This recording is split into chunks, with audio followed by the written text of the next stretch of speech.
बिस्मिल्लाहिर्रहमानिर्रहीम। अस्सलाम वालेकुम डियर स्टूडेंट्स, आई होप आप सब लोग ठीक ठाक होंगे, खैर खैरियत से होंगे।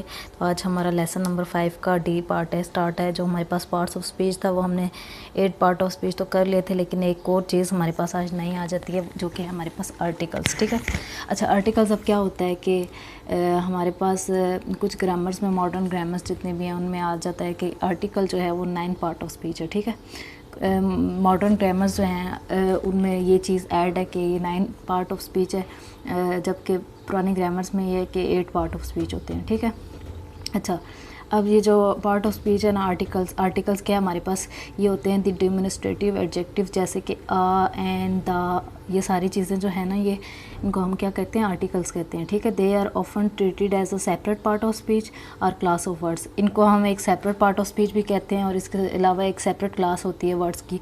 ठीक है, ये वो होते हैं जिनको हम स्ट्रक्चरल वर्ड्स भी कहते हैं। However in some grammar books it is called 9 part of speech. ठीक है, आर्टिकल्स को 9th पार्ट ऑफ स्पीच भी कहा जाता है। अब आर्टिकल्स की जो है हमारे पास 2 काइंड्स हैं। एक होता है हमारे पास इनडेफिनेट आर्टिकल्स, सेकंड क्या हमारे पास डेफिनेट आर्टिकल। अब हम देखते हैं इनडेफिनेट आर्टिकल क्या चीज़ है और डेफिनेट आर्टिकल क्या चीज़ है। अच्छा, अब हमारे पास आ जाता है इनडेफिनेट आर्टिकल्स। ठीक है, अच्छा इनडेफिनेट आर्टिकल्स कौन से होते हैं हमारे पास? आर्टिकल्स में से हमारे पास 2 टाइप्स आई थी, एक डेफिनेट आर्टिकल और एक सेकंड इनडेफिनेट आर्टिकल।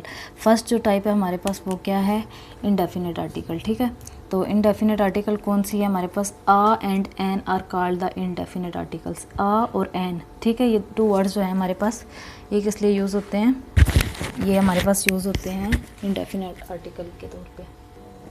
अच्छा, आर एन इंडेफिनेट आर्टिकल्स हैं because they do not refer to a definite or a particular person. ठीक है, ये क्यों यूज़ होते हैं और एन इंडेफिनेट आर्टिकल के तौर पे? Because they do not refer, ये रेफ़र नहीं करते डेफिनेट आर पर्टिकुलर पर्सन हो या थिंग को। ठीक है, कोई भी डेफिनेट पर्सन या थिंग होगी तो उसको ये रेफ़र नहीं करेंगे। इनका फंक्शन क्या होता है?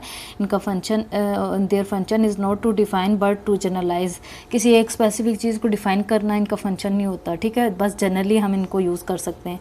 जैसे हमारे पास आ है, ठीक है, आ को हम कब यूज़ करते हैं? A is use before a word beginning. किसी भी वर्ड की बिगिनिंग में हम इसको स्टार्ट करते हैं विद द कॉन्स्टेंट और कंसोनेंट साउंड। ठीक है, वॉवल्स के अलावा जितने भी, मैंने फर्स्ट लेक्चर में आपको बताया था, वॉवल्स के अलावा जितने भी लेटर्स होते हैं हम उनको क्या कहते हैं? कंसोनेंट्स कहते हैं। ठीक है, कंसोनेंट साउंड से पहले, जैसे वुमेन है, ठीक है, अब ये वावल तो नहीं है ना, कंसोनेंट है ना, तो ये हमारे पास क्या हो जाएगा? आ women, uh women.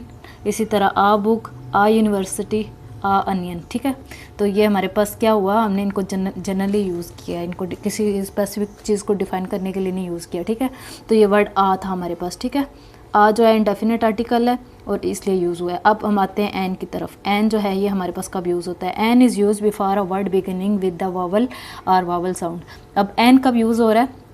There is a big difference in a and an. ठीक है, एक आ कब यूज़ हो रहा है, ए कब यूज़ हो रहा है, ए कब हमारे पास तब यूज़ हो रहा है जब हमारे पास कंसोनेंट साउंड है, और एन कब यूज़ हो रहा है जब हमारे पास वावल साउंड है। ठीक है, जैसे एन एक, an hour, an honest man, an energy. ठीक है, ये था हमारे पास इनडेफिनेट आर्टिकल्स। ठीक है, कौन कौन से हैं? आ और एन। ठीक है, अब हम आते हैं डेफिनेट आर्टिकल्स के ऊपर।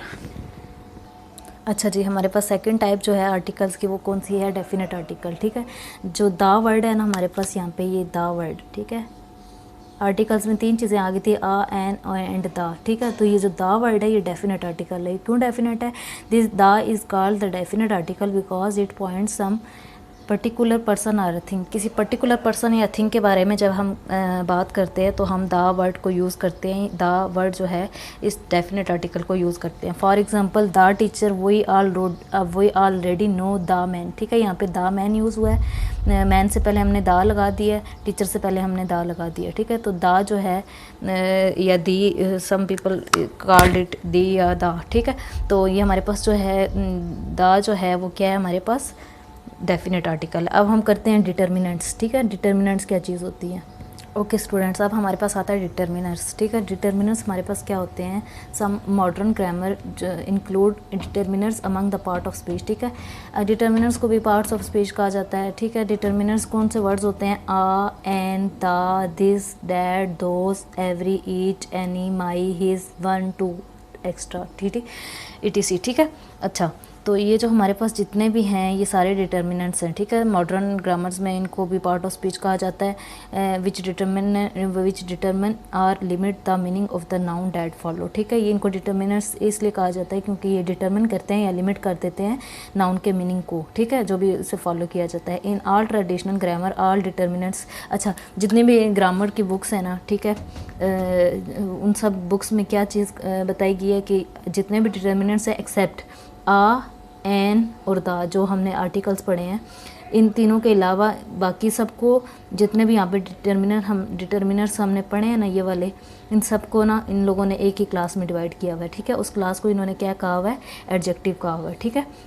अब ये सारे जो हैं आ, एन और दा के अलावा इन सब को एडजेक्टिव का गया है सारी ग्रामर की बुक्स में, ठीक है। ये था हमारा आज का लेक्चर जिसमें हमने देखा आर्टिकल्स क्या होते हैं। आर्टिकल्स की 2 टाइप्स थी, डेफिनेट आर्टिकल और इनडेफिनेट आर्टिकल, उन दोनों को भी हमने देखा और इसके अलावा हमने देखा डिटर्मिनर्स क्या होते हैं, ठीक है। तो इन चीज़ों का फ़र्क भी आपको पता होना चाहिए because it is also include in part of speech. तो ये पार्ट ऑफ स्पीच का एक हिस्सा था, थोड़ी कन्फ्यूजन थी, लेकिन कुछ ग्रामर की बुक्स में इनको 9 पार्ट ऑफ स्पीच कहा जाता है और कुछ ग्रामर की बुक्स में ये एक अलहदा क्लास ऑफ वर्ड्स होती है, ठीक है, तो जिसको हम एडजेक्टिव भी कहते हैं, ठीक है। तो आई होप आप सबको ये समझ आ गया होगा। तो नेक्स्ट लेक्चर में इंशाल्लाह हम टेंसेस स्टार्ट करेंगे।